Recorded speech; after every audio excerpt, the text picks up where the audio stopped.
अस्सलाम नाज़रीन, मैं हूं आपका मेज़बान उमर अकरम और आप देख रहे हैं पंजाब बार कौंसिल का ऑफिशियल यूट्यूब चैनल। नाज़रीन, आज जो शख्सियत, आज जो मेहमान हमारे साथ मौजूद हैं वो किसी तारुफ के मुताज नहीं, आप साबिक नायब सदर सुप्रीम कोर्ट बार एसोसिएशन कमर ज़मान कुरैशी साहब। अस्सलाम सर। वालेकुम अस्सलाम। सर, सबसे पहले तो आप हमें ये बताइए कि आपने इब्तदाई तालीम कहाँ से हासिल की और आपका ताल्लुक़ किस शहर से है और आपने वकालत का आगाज़ किस चैम्बर से किया? मैंने वकालत लाहौर शहर से शुरू की। असल में मैंने तालीम यहाँ लाहौर से हासिल की। मेरे वालिद वकील थे। वकालत का इंटरेस्ट शुरू से हमारी फैमिली में, क्योंकि वालिद वकील थे, उनको देखते हुए शुरू से उनका यूनिफॉर्म में सुबह उठना, अर्ली मॉर्निंग नमाज़ पढ़ना, यूनिफॉर्म पहनना, उससे मैं बल्कि फ़ैमिली के बाकी मेरे सारे भाई भी, हम सब बहुत मुतासर थे उस बात। साफ़ सुथरा लिबास पहनना, तैयारी करना, सुबह उठते ही शेव करना, उसके बाद तैयारी करके अदालत के लिए निकलते हुए घर में। मगर मेरे वालिद कभी वकालत के ऊपर डिस्कशन कोई नहीं किया करते थे। घर आते तो सिर्फ घर के मामलात पे बात किया करते थे। किसी क्लाइंट को घर में मिलना उन्होंने बिल्कुल सख्ती से मना था कि घर में कभी कोई क्लाइंट नहीं आएगा, ना ही घर में वकालत से मुतल्लिक़ कोई बात होती थी। कोई डिस्कशन करनी होती थी हमसे, मेरे बड़े भाई उनसे, तो वो अलहदा कमरे में, अपने कमरे में उन्होंने बुलाना, वहाँ पर बैठ के उन्होंने कोई बात करनी होती थी, वकालत से मुतल्लिक़ उनसे करते थे। मेरे वालिद का शौक़ था कि मेरे बड़े भाई वकालत में आए। इसको सब देखते हुए उसके बाद जब हमने स्कूल में मैट्रिक पास करने के बाद मैंने एफएससी की। एफएससी करने के बाद एफसी कॉलेज में चले गए। एफसी कॉलेज से पढ़ते हुए वहाँ पर उस वक्त शौक़ पैदा हुआ। बड़े भाई वकालत में आ गए उस वक़्त, और जैसे ही वकालत में आया वाला साहब ने उन्हें एक गाड़ी ले दी। गाड़ी के बाद उनकी शादी कर दी। हम इसी शौक़ में हमने भी वकालत में दाखिला इसी वजह से लिया कि बड़े भाई को गाड़ी मिल गई है तो हमें भी गाड़ी मिलेगी। इस तरह करते हुए हम वकालत में दाखिल हो गए। 1987 की बात है जब मैं वकालत में दाखिल हुआ। 88 में मुझे लाइसेंस मिल गया था वकालत का, और 90 में मैं हाई कोर्ट का मेंबर बन गया। हाई कोर्ट का मेंबर बनने के बाद उस वक्त मेरे वालिद प्रेसिडेंट हाई कोर्ट बार के लिए इलेक्शन लड़ रहे थे। लाइसेंस लेने के फ़ौरन बाद वालिद के हक़ में वोट डाला। वाला साहब उस वक्त जीत गए। इलेक्शन काफ़ी सख्त था। उस वक्त एक बहुत बड़ा नाम उनके मुकाबले में था अमीर आलम खान साहब, जो बाद में हाई कोर्ट का जज बने और उसके बाद रिटायर हुए। उन्हें हराया इलेक्शन में।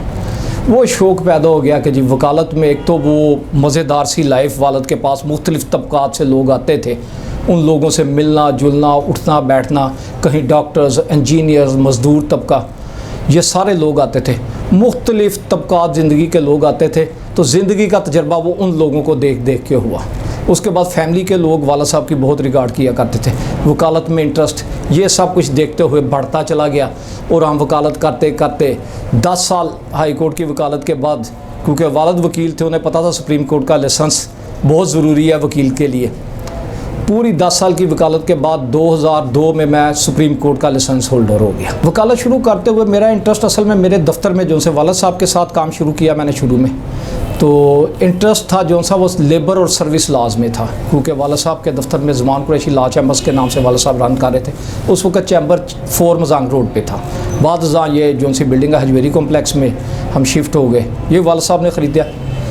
उसमें हमने उस वक्त पहले शुरू में तो लेबर और सर्विस, लेकिन क्योंकि मैं एफसी कॉलेज में पढ़ा था, वहाँ के पुराने दोस्तों ने क्रिमिनल केसेस काफ़ी दूसरे शहरों से भेजने शुरू कर दिए। मेरे दोस्त जो उनसे थे, जिनके साथ मैं सेशंस कोर्ट में बैठा करता था, वो क्रिमिनल साइड पे काम करते थे। तो मैंने उस वक्त ख्वाजा सुल्तान साहब मरहूम, और उसके बाद चौधरी गुलाम सरवर मरहूम। चौधरी गुलाम सरवर साहब फौजदारी का बहुत बड़ा नाम थे। उनके बेटे आजकल लाहौर हाई कोर्ट के जज हैं। बाद में चौधरी गुलाम सरवर साहब भी लाहौर हाई कोर्ट के जज बने। तो उसमें मैंने फिर फ़ौजदारी में बहुत सारा काम किया। फ़ौजदारी में काम करते हुए जब मैं सुप्रीम कोर्ट में केसेस मैंने अपने ज़ाती तौर पे ख़ुद शुरू किए, तो उस वक़्त सिविल साइड से मुझे काफ़ी काम आया। वाला साहब मरहूम से पूछते हुए वो उनके साथ उनके ज़ेरे साए मैंने सिविल में सुप्रीम कोर्ट में शुरू किए, और सिविल में मेरा अल्हम्दुलिल्लाह बहुत कामयाब रहा। बाद में फ़ौजदारी केसेस में भी सुप्रीम कोर्ट में आने गए, और अब ये जो सी स्टेज है after 20 years of supreme court practice, अब हर साइड पे उसमें कॉन्स्टिट्यूशनल मैटर भी और उसमें क्रिमिनल भी और सिविल भी सब कुछ कर लेते हैं। और ये सिर्फ हम लोगों ने एक अपने लिए एक बनाया वकला ने कि ये एक ख़ास शोबा, जो आदमी भी पढ़ाई करता है वो किसी भी शोबे में काम कर सकता है। सर, आपने बार की वकालत के साथ साथ बार की सियासत में आने का फ़ैसला कैसे किया? 2004 में असल में मैंने सबसे पहले सुप्रीम कोर्ट बार की जो सी सियासत में हिस्सा लेना शुरू किया। सबसे पहले तो ये था कि वालिद साहब प्रेसिडेंट हाई कोर्ट बार रहे, उसके बाद वो senior vice president supreme court bar बने। उसके बाद मेरे बड़े भाई फ़ारूक ज़मान कुरैशी वो सेक्रेटरी सुप्रीम कोर्ट बार बने। सियासत क्योंकि घर में थी, हम सबका जो सा फैमिली जो सी थी वो इकट्ठी रहती थी, हम अलग-अलग नहीं, बिल्कुल इकट्ठे सारे घर में। एक बाकायदा एक सिस्टम था, उस सिस्टम के साथ तय चलते रहे। बाद मेरे वाला साहब का इंटरेस्ट था कि मैं भी वकला की सियासत में हिस्सा लूँ, तो 2004-05 में मैंने पहली दफ़ा एग्जीक्यूटिव मेंबर सुप्रीम कोर्ट बार का इलेक्शन लड़ा। उस वक्त जब प्रेसिडेंट थे मेरे साथ बने वो मलक मोहम्मद क़यूम साबिक जस्टिस लाहौर हाई कोर्ट, वो प्रेसिडेंट बने, और अली अकबर कुरैशी साहब थे जो सेक्रेटरी सुप्रीम कोर्ट बार बने। उस ज़माने में मलक क़यूम साहब भी काफ़ी कीन थे वकला के लिए बेहतरी के लिए काम करने के लिए। वो ज़माना था जिस वक्त चौधरी इफ्तिखार साहब जो बाद में बहुत बड़ा नाम बने पाकिस्तान की हिस्ट्री में, चीफ जस्टिस पाकिस्तान, उन्होंने उस वक्त वकला पर बहुत सारी पाबंदियाँ आयद कर रखी थी। वकला के बार रूम, सुप्रीम कोर्ट बार के सारे बार रूम बंद कर रखे थे। सुप्रीम कोर्ट बार इस्लामाबाद में पुलिस वालों के हवाले किया हुआ था। वकला सिर्फ अदालत तक आ जा सकते थे, कंटीन तक बंद कर दी थी। मलक मोहम्मद क़यूम ने प्रेसिडेंट बनने के बाद जो उनसे सबसे पहले काम किया वो उन्होंने चौधरी इफ्तिखार साहब के साथ मुलाकात की, और उस वक्त के प्रेसिडेंट परवेज़ मुशर्रफ साहब से मुलाकात हुई। वकला के बार रूम खुलवाए गए।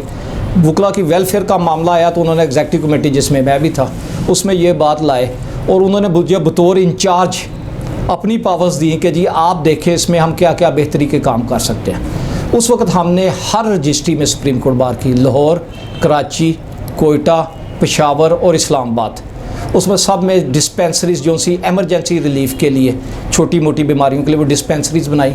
मलक मोहम्मद क़यूम साहब के अपने तलक़ात थे, लेकिन उन्होंने फ्री ऑफ कॉस्ट वो डिस्पेंसरीज बनवाई।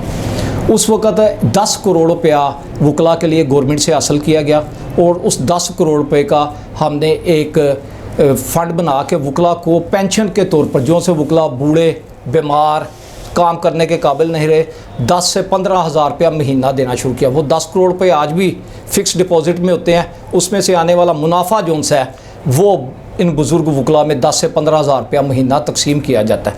वो काम मुझे याद है कि आज तक पाकिस्तान की जो सी वकला की हिस्ट्री में आज तक कभी इस तरह का काम नहीं हुआ। वो हमारा किया हुआ काम आज भी जारी सारी है, और आज तक वकला उससे मुस्तफ़ीद हो रहे हैं। मैंने दूसरी दफ़ा फिर लड़ा, उस वक्त तहरीक ज़ोरों पे थी इफ्तिखार मोहम्मद चौधरी की बहाली की, तो मुनीर मलक साहब प्रेसिडेंट मुंतखब हुए, मैं फिर एक दफ़ा एग्जीक्यूटिव मेंबर मुंतखब हुआ। वो हमारा पूरा टर्न्योर इसी चक्कर में गुजर गया कि इफ्तिखार चौधरी की बहाली, लेकिन उसमें जो सा जिन हमने निकाला बोतल से बाहर वकला का, यंगस्टर्स का, और जजों को गालियाँ निकालने का जो सा काम शुरू हुआ, उसके बाद वो जिन काबू ना आ सका, और आज तक उसकी वजह से जो से हमारी जुडिशरी भी नुकसान उठा रही है और वकला भी नुकसान उठा रहे हैं। बाद मैंने सेक्रेटरी सुप्रीम कोर्ट बार के लिए इलेक्शन कॉन्टेस्ट किया, तो जिस वक्त हम सेक्रेटरी मुंतखब हुए उसी साल साथ आसमा जहांगीर पहली दफ़ा वकला की, जो से पाकिस्तान की तारीख़ में पहली दफ़ा कोई औरत वकला की सुप्रीम कोर्ट बार की प्रेसिडेंट मुंतखब हुई। आसमा जहांगीर के तल्लुकात काफ़ी ज़्यादा थे, लेकिन सेक्रेटरी के बगैर चलना मुमकिन नहीं था। आसमा जहांगीर साहबा ने खैर बहुत ही अच्छे तरीके से हैंडल किया सारे मामलात को। उस वक्त मेन प्रॉब्लम ये था कि वकला के लिए केसेस की फिक्सेशन सुप्रीम कोर्ट में, इफ्तिखार चौधरी साहब से मुतअद्दिद मुलाकातें उस सिलसिले में की कि वकला के केस अर्ली फिक्सेशन के लिए, क्योंकि केसेस दायर होने के बाद साल हर साल जिनमें स्टे मैटर भी होते थे, बेल एप्लीकेशंस भी होती थी, साल हर साल वो फिक्सेशन ही नहीं होती थी। दूसरी बात थी वकला की रिहाइश, जो उनसे मुख्तलिफ सूबों से वकला आते थे इस्लामाबाद में केसेस के लिए, उनके लिए रहने की कोई जगह नहीं थी, मुख्तलिफ होटलों में दूर दराज जाकर उन्हें रहना पड़ता था।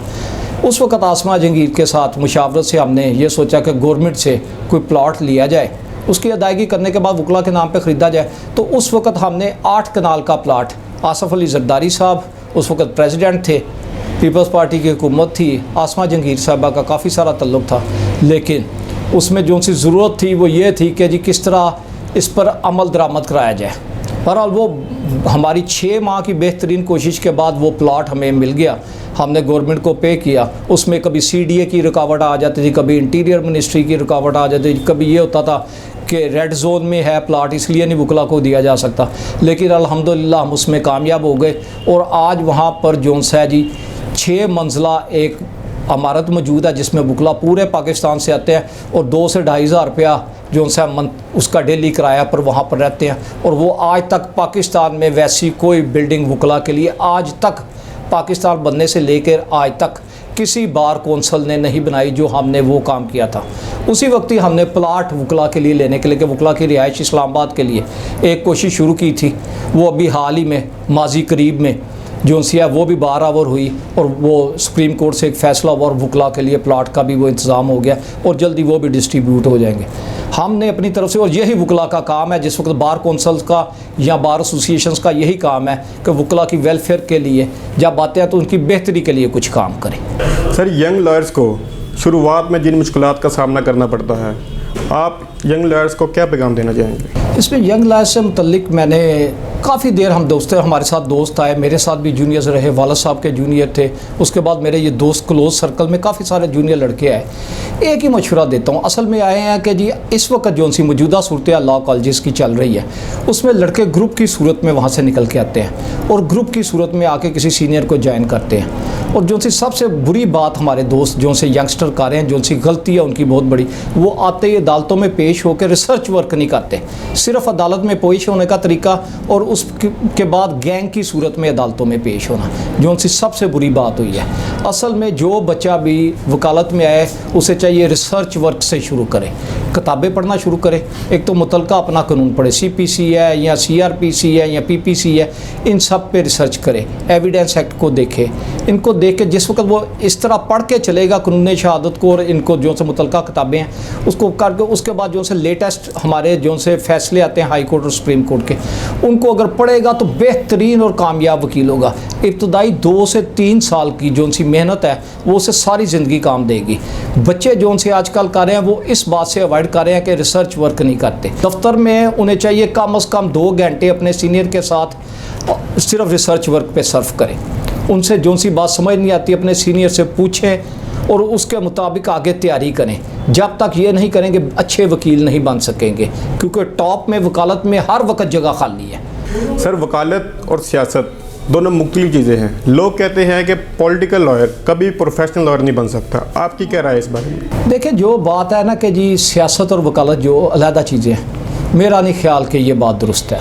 अगर आप पाकिस्तान की तारीख से लेके देख लें, अल्लामा मोहम्मद इकबाल, उसके बाद कायद-ए-आज़म रहमतुल्लाह अलैह, उसके बाद जितने भी वकला हमारे जितने भी प्राइम मिनिस्टर्स रहे उसमें बड़े बड़े नाम जितने भी रहे, सबके, भुट्टो साहब भी वकील थे, ये नवाज शरीफ साहब भी, बहरहाल लॉ की डिग्री उनके पास, ये सारे लोग वकील थे, सियासत भी करते रहे।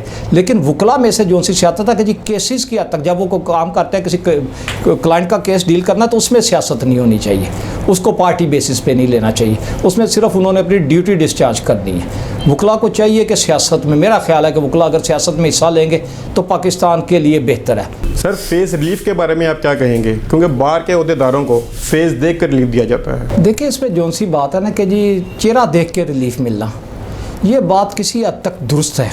लेकिन बात जो हमारे असल में ये होता है कि एक तरफ से बार के अहदेदार जाते हैं, वाकई वो उनका चेहरा नोन होता है, जज को भी पता होता है कि जी ये वकील साहब जो से हैं ये बार के सदर हैं, बार के सेक्रेटरी हैं, ये बार के वाइस प्रेसिडेंट हैं, बार के अहदेदार हैं, उसमें वाकई एक उन्हें एज ज़रूर मिलता है।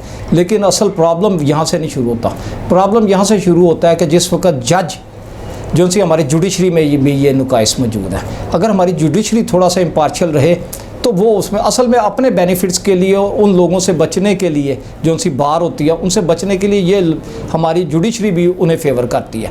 यंगस्टर मैंने बहुत सारे देखे हैं।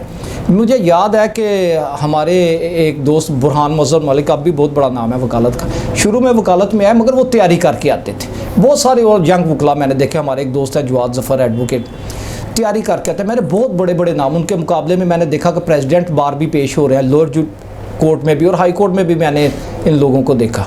मगर जहाँ पर वकील चाहे जूनियर हो या सीनियर, जिस वक्त वो पूरी तैयारी के साथ आता है अदालत में, अपना केस पे उसे पूरा अबूर होता है, फैक्ट्स का उसे इल्म होता है, उस पर मुतलका कानून वो जानता होता है, तो उस वक्त जज ये जुर्रत ही नहीं कर सकता कि उसको रिलीफ देने से इनकार कर दे। असल प्रॉब्लम हमारे अपने साथ होती है कि हम दूसरी तरफ से देख के जिस वक्त देखते हैं कि बार के अहदेदार हैं और उस वक्त तैयारी ही नहीं करके जाते। हमारा असल प्रॉब्लम जो सा यंग लॉयर्स में है वो यही है कि ना हम फैक्ट्स को प्रॉपरली तैयार करते हैं और ना ही हमारे पास कानून प्रॉपरली तैयार होता है। अदालत के पास वक्त बहुत मुख्तसर होता है जिस वक्त वो केस सुन रहे होते हैं, क्योंकि उन्होंने सिर्फ एक केस नहीं सुनना होता, दिन में 100, 150, 200 केसेस लगे होते हैं एक जज के पास। अब आपको कानून आता है, अगर मुतलका कानून है जिस आप केस में गया उससे मुतलका कानून आपको आना चाहिए, उस पर जो से आला अदलिया के फ़ैसले आपके पास होने चाहिए, जो उनसे वाक़यात है केस के वो आपके पास होने चाहिए। तो जज के लिए तो रास्ता ही नहीं छोड़ता, अगर अच्छा वकील हो तो जज के लिए रास्ता ही नहीं निकलता। और इसलिए हम इसको ब्लेम करना कि सिर्फ जुडिशरी पे करने, बिल्कुल इम्पैक्ट तो होता है, चेहरा देखा भी जाता है, उसका फ़ायदा भी होता है। मतलब मैं अगर 31 साल से वकालत कर रहा हूँ और रोज़ाना पेश होता हूँ अदालतों में, मेरा चेहरा तो नोन है, अदालत मजबूर है कि मेरी उम्र की वजह से भी मुझे इज़्ज़त देती है। लेकिन मैंने ये नहीं देखा हाई कोर्ट या सुप्रीम कोर्ट में कि सिर्फ उम्र की वजह से किसी को रिलीफ मिल गई हो या नॉन चेहरे की वजह से। साथ कानून को अगर दूसरी तरफ से जो है मुखालफ वकील वो नलायक होता है या वो तैयारी करके नहीं आता, वो रिलीफ लेने में इस वजह से मेरी उम्र के लोग कामयाब हो जाते हैं। अदरवाइज सिर्फ इस वजह से कहना कि ओहदेदार है, मैं सेक्रेटरी रहा, वाइस प्रेसिडेंट रहा, मगर कई दफ़ा अक्सर मेरे केसेस भी खारिज होते हैं, हाई कोर्ट भी, सुप्रीम कोर्ट भी, बल्कि लोअर कोर्ट में भी। लिहाजा ये कहना कि जी सिर्फ चेहरे की वजह से, ये दुरुस्त नहीं है बात। सर, वकला तंजीमों में सियासी पार्टियों का क्या रोल है? में हमारे यहाँ पॉलिटिकल पार्टीज़ का जो सा वकला में ना बहुत ज़्यादा अमल दखल बढ़ गया। इसमें जितनी भी पॉलिटिकल पार्टीज़ हैं सारी की सारी, मैं किसी एक का भी नाम नहीं लेता, मगर इसमें मखसूस एक पिछले जो से 15 साल से 20 साल में एक मखसूस पॉलिटिकल पार्टी जिसके लीडर अब पाकिस्तान से बाहर बैठे हुए हैं और यहाँ पर वो नारे लगा रहे हैं उनके हक़ में, उन्होंने यहाँ पर बहुत सारा इस्टेब्लिश किया अपने हमायती।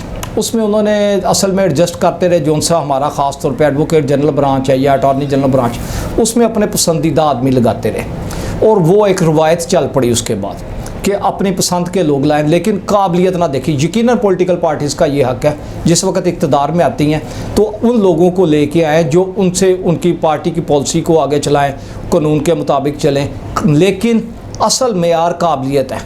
लेकिन उस पार्टी से शुरू हुआ ये काबिलियत का काम ख़त्म हो गया और सिर्फ अपने लोगों को एडजस्ट करने का सिलसिला शुरू हो गया।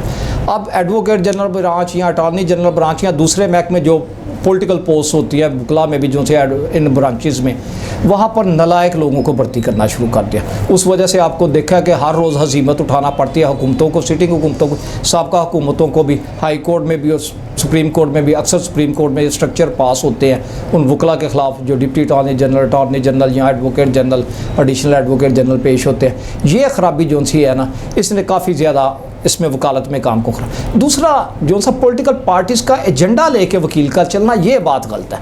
वकला में बैठे हुए यहाँ पर तो वोट मिलना है लॉयर्स की वेलफेयर के लिए, यहाँ पॉलिटिकल पार्टी की वेलफेयर के लिए नहीं पार्टी चल सकता। पॉलिटिकल पार्टी की वेलफेयर वकला के अंदर, बार के अंदर या बार एसोसिएशंस के अंदर, इसने काफ़ी ज़्यादा तबाही मचाई और इसी वजह से बदमाशी को भी फ़रोग मिला। एक दूसरे की सपोर्ट में फिर पॉलिटिकल पार्टीज़ के वो लोग इकट्ठे हो जाते हैं और उसमें जाके आपने देख रहे हैं मौजूदा जब केसेस की सूरत हाल होती है हमारी नैब कोर्ट्स में, तो उसमें एहतसाब कोर्ट्स में, उसमें पॉलिटिकल पार्टीज़ के वर्कर्स जो उनसे वकला होते हैं वो जाके इकट्ठे होके, अब असल में पॉलिटिकल पार्टीज़ के साथ आपकी एफिलिएशन होना एक बात है, लेकिन उसके करते हुए वकला में उसको इन्फोर्स कराना ये दूसरी बात है। और वो बात बिल्कुल ही गलत है। वकला के अंदर सिर्फ वकला की वेलफेयर के लिए आएंगे, बार की वेलफेयर के लिए क्या कर रहे हैं? हमारी बार एसोसिएशन के इलेक्शन भी अब इस वक्त जारी हैं। जो बार एसोसिएशन का असल मकसद ये था कि लॉयर्स वेलफेयर के लिए क्या करना है, वकला के लाइसेंस के लिए किस तरीके से चलना है, यंग लॉयर्स जो उनसे आते हैं जब वकालत में नए आते हैं उनको किस तरीके से अकोमोडेट करना है ताकि वो अपने घर बार को तो चले, जो सा ब्रेड एंड बटर का जो सा है मैक्सिमम, उसके मुताबिक उनकी रोटी कैसे पूरी की जाए। जब वो आते हैं पहले 2-3 साल वो कहाँ से खाएंगे, कहाँ पर रहेंगे, दूसरे शहरों से आने वाले तो बिल्कुल मारे जाते हैं। तो नया आने वाला इस प्रोफेशन में आदमी, उसमें ख़राबी हो जाती है। और हमारी बार कौंसल जो सी हैं ये इसके लिए इसका हल ढूंढने में नाकाम रही हैं, अपने ज़ाती मुफादात में लग गई। सर, पंजाब बार कौंसिल ने जो अपना यूट्यूब चैनल बनाने का इनिशिएटिव लिया है, इसके बारे में आपकी क्या राय है? पंजाब बार कौंसिल ने करते हुए वकला के लाइसेंस में काफ़ी आसानी अब पैदा की है। पिछले 5 साल में बिलखसूस जो सा 4-5 साल का टर्न्योर गुजरा है, इसमें काफ़ी ज़्यादा अच्छे लोग भी आगे आए हैं। आल्दो इसमें बैड इंप्रेशन भी गए, लेकिन अच्छे लोग बहुत सारे हैं। इसमें जो सा था, एक सबसे अहम बात ये हुई कि यंग लॉयर्स को अकोमोडेट करने का काम शुरू हुआ। वो अकोमोडेशन बहुत ज़रूरी है और आइंदा भी जारी रहनी चाहिए। उस अकोमोडेशन को लेते हुए जो है इसका पंजाब बार कौंसिल ने मसलन ग्रुप इंश्योरेंस का काम किया। उसके बाद जो सा था इसमें टीचिंग का काम भी शुरू हुआ, लोगों के लिए लेक्चर्स का अहतमाम किया गया है नए आने वाले वकला के लिए कि कानून अदालत में कैसे पेश होना है, कानून को कैसे प्रेजेंट करना है, आपने कैसे जज को मुखातिब करना, ये लेक्चर्स के काम शुरू हुए। ये मौजूदा जो सा टर्न्योर गुजरा है इसमें बहुत खूबसूरती से आया। और बार कौंसिल ने एक और काम शुरू किया, मुझे थोड़ी देर पहले पता चला था कि यूट्यूब चैनल बार ने ये शुरू करके और ये बताने की कोशिश की है कि बार कौंसल्स क्या कर रही हैं, ताकि आम वकला का पैगाम, तमाम वकला का पैगाम वकला तक पहुँचे और वकला को पता चले। इसी को इस्तेमाल करते हुए वकला अपने जो से मसाइल परेशानियाँ उनका हल ढूंढें यहाँ पर आके। ये यूट्यूब चैनल जो सा बार ने शुरू किया, मेरे ख्याल में तो ये बहुत ही अच्छा इकदाम है और मैं वकला से रिक्वेस्ट करूँगा इसको सब्सक्राइब करें और इस पर अपने ख्यालात का इजहार भी किया करें, अपनी तजावीज़ भी भेजा करें, ताकि ये बेहतर से बेहतर हो सके और वकला की वेलफेयर का कोई ना कोई रास्ता और बेहतर रास्ते निकल सके।